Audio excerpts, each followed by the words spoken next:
ஒரு easy girl ஒரு easy girl ஒரு ஈஸி கேர்ள்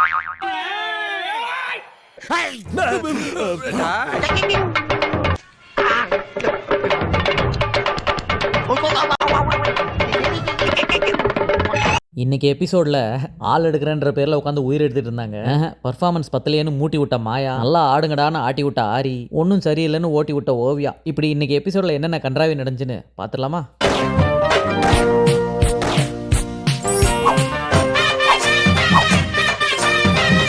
27 நம்பரில் ஒருத்தர் வந்தாருங்க. பிக் பாஸ்க்கே நான் தான் சோறு போட போகிறேன்ட்டாரு. எது வழியாக கொடுப்பீங்க? எது வழியாக உள்ளே போதோ அது வழியாக கொடுத்துட வேண்டியதான். இருந்தாலும் இவர் மைக்க முழுங்கிட்டாரா என்னன்னு தெரியல. வந்ததுலேருந்து கத்திக்கிட்டே இருந்தார், நான் கோடீஸ்வரன், பிக் பாஸ் மட்டும் இல்லை, தமிழ்நாடு மட்டும் இல்லை, இந்தியாவே என்னால் தான் வளர போது, நான் தான் வளர்த்து விடுவேன்ட்டாரு. சீக்கிரமாக முடிச்சு விடுங்கப்பான்னு 2 பேராக சேர்த்து அமிச்சாங்க. ஆனால் இவர் மட்டுமே பேசி அந்த பொண்ணை முடிச்சு விட்டாரு. ஒரு நல்ல லைஃபை பண்ணி தரேன்.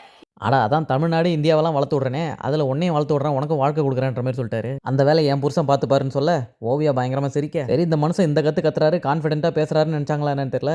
செலக்டட்னு சொல்லிட்டு அந்த பொண்ணு ஆன் ஹோல்டுன்னு சொல்லி அனுப்பிச்சிட்டாங்க. அட என்னப்பா ஆம்பளையும் பொம்பளையும் விட்டா அவ்வளோ பெரிய சண்டை வரல, பொம்பளையும் இப்போ விட்றோம் பாருன்னு 2 பேரும் விட்டாங்க. அப்படிதான் இருக்காங்க. பேக் மாதிரி ஃபேக்கா இருக்கிறதுக்கு நான் பேக் மாதிரி இருக்கிறது எவ்வளவோ பரவாயில்ல. அந்த சிவப்பு சட்டை ஆரம்பத்தில் விமன் சேஃப்டியை பற்றி தான் பேசிட்டு இருந்துச்சு. எப்படியாவது உள்ளே போயிடணும்னு கொஞ்சம் நர்வஸ் ஆகி பயங்கரமாக ஏதோ வளர ஆரம்பிக்க, அப்போ தான் மாயா உள்ளே பூந்து ஒரு வேலையை காமிச்சாங்க. வந்ததுலேருந்து ஒன்றா தானே தங்கியிருக்கீங்க, 2 விஷயம் அவங்கள பற்றி பிடிக்காத சொல்லுங்கன்னு சொன்னாங்க. அவ்வளோதான், சண்டை பெருசாச்சு, சிண்டை மட்டும் தான் பிடிச்சி இழுக்கல. வண்டையாக திட்டிக்கிறாங்க. இந்த பொண்ணு கொஞ்சம் உண்மையாக இல்லை, வேற மாதிரி இருக்காங்கன்னு ஃபேக்காக இருக்கிறதே சுற்றி பேசிட்டு இருந்தாங்க. ஆனால் இந்த பொண்ணு டக்குன்னு மூஞ்சில் அடிச்ச மாதிரி அது ஒரு பேக்குன்னு இருந்துச்சு. செம்ம கடுப்பாயி வாய் இருக்குன்னு வாய்க்கா மாதிரி திறந்து இப்படி கொட்டாத, மெச்சூரிட்டி இல்லாமல் பொழந்து இப்படி திட்டாத அப்படின்ட்டாங்க. நல்லா மாற்றி திட்டிக்கிட்டீங்க. நல்லா வந்த 2 பொண்ணுங்களை நாயா பேய அடிக்க வச்சுக்கிட்டதே இந்த மாயா தான். போதுமா, எனக்கு போர் அடிக்குது ப்ளீஸ். ஐயோ போர் அடிக்குதா ஆரி, ஐ எம் வெரி சாரின்ட்டு 2 பேரும் கிளம்பிட்டாங்க. சிவப்பு சட்டை போட்ட பொண்ணை பார்க்க கொஞ்சம் ஃபேக்காக இருக்குன்னு ஓவியா சொல்ல, கருப்பு சட்டை போட்ட பொண்ணு கொஞ்சம் பேசினாலும் நச்சுன்னு பேசிச்சுன்னு ஆரி சொன்னார். ஆனாலும் ஒருத்தர் கூட செலக்ட் பண்ணல, 2 பேரையும் ஹோல்டில் போட்டு அமிச்சிட்டாங்க. ஒரு ஈஸி கேர்ள். ஆனால் ஆரி கம்மியாக பண்ண நிறைய பேர் நீங்கள் ஒன்றுமே செய்யலைன்னு சொன்னார். இந்த பொண்ணுக்கு மட்டும் ஈஸி காலம். ஜார்ஜ்னு ஒருத்தர் உள்ளே வந்தாருங்க. நிஜமாவே ஓரளவுக்கு நல்லா தாங்க பண்ணேன், கொஞ்சம் நல்லா காமெடி பண்ணுன்னு சொன்னதுக்கு ஓவியா, காமெடி பண்ணி தான் வைஃபை செட் பண்ணுறீங்களோ? அவர் ஒய்ஃபை அவர் எதை வச்சு செட் பண்ணால் உங்களுக்கு என்ன? அந்த செட்டுக்கும் பிக் பாஸ் செட்டுக்கும் ஏதாவது சம்மந்தம் இருக்கா? சரி விடுங்க, நீங்கள் ஜட்ஜு.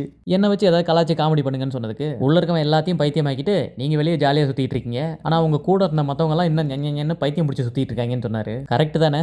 ஜூலி காயத்ரி வீடியோலாம் பார்த்துருப்பார்ல. ராஜுவை ஊரே டைட்டிலுக்கு உட்காந்து ஃபைட் பண்ணிட்டு இருக்கும்போது நீ இந்த முட்டைக்கண்ணை வச்சுக்கிட்டு ஊமை கொட்டா மாதிரி உட்காந்துட்டு நடுவில் புந்து டைட்டில் தூக்கிட்டு போயிட்டேன்ட்டாரு.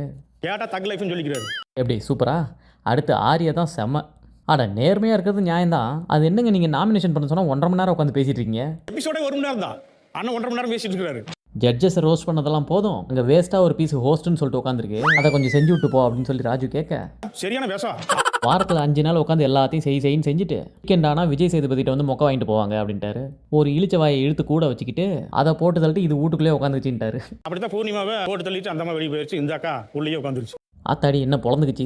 சிரிக்கிறாங்களாமா. ஜப்பான்காரன் என்னென்னவோ கண்டுபிடிக்கிறான், நான் எதை கண்டுபிடிச்சிருக்கு பாருன்ற மாதிரி டாஸ்க்குன்ற பேரில் ரப்பர் பேண்டை மூக்கில் மாட்டி அதை கையை வைக்காமே எடுக்கணுமா. மனுஷன் எவ்வளவோ மூக்கையும் வாயும் ஆட்டியும் ஹோட்டலில் கட்டின சாம்பார் பொட்டலை மாதிரி அந்த ரப்பர் பேண்டை அந்த மூக்கை விட்டு நவரவே இல்லையே. அப்புறம் ராஜு சாம்பார் பொட்டலம் அவுறாதால வச்சு ரப்பர் பேண்ட் நவராதால அப்படின்னு சொன்னோடனே இவர் பயந்து போய் ரிஜெக்டடா இதான் விளையாண்டுட்டான்.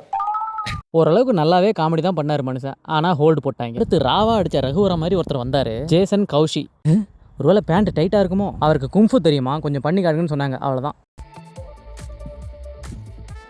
நான் ராவா அடிக்கிற ரகுவரன்ல ராக்கிங் ரகுவரன்ற மாதிரி ப்ரூவ் பண்ணிட்டார்ல. ராஜு இவர் பேசுறதெல்லாம் வச்சு பார்த்தா எனக்கு ஒன்றும் சரியாக படலையேன்னு சொன்னோடனே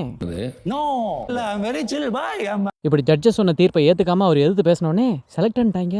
என்ன பேசிஸ்லையா செலக்ட் பண்ணுறீங்க? நல்லா காமெடி பண்ணவரை விட்டுட்டீங்க, நல்லா காலை தூக்கி கும்ஃபு பண்ணால் செலக்ட் பண்ணுறீங்க. பிக் பாஸ்னாலே சண்டை போட்டால் தானே ஃபேமஸ். இவர் உள்ளே போய் நல்லா 4 பேரை போட்டு அடிப்பார் நினச்சி செலக்ட் பண்ணுறாங்களோ? எல்லாம் முடிஞ்ச அப்புறமும் ஹோலில் போட்ட இந்த 2 பொண்ணுங்களும் வெளியே போய் சண்டை போட்டுக்குதுங்க. ஏன் போயினா நான் கிரீன் வாங்கியிருப்பேன். 2 பேரையும் சேர்த்து விடாமல் தனியாக போயிருந்தா இந்த சிவப்பு சட்டை பொண்ணு கிரீன் கார்டு வாங்கியிருக்குமா.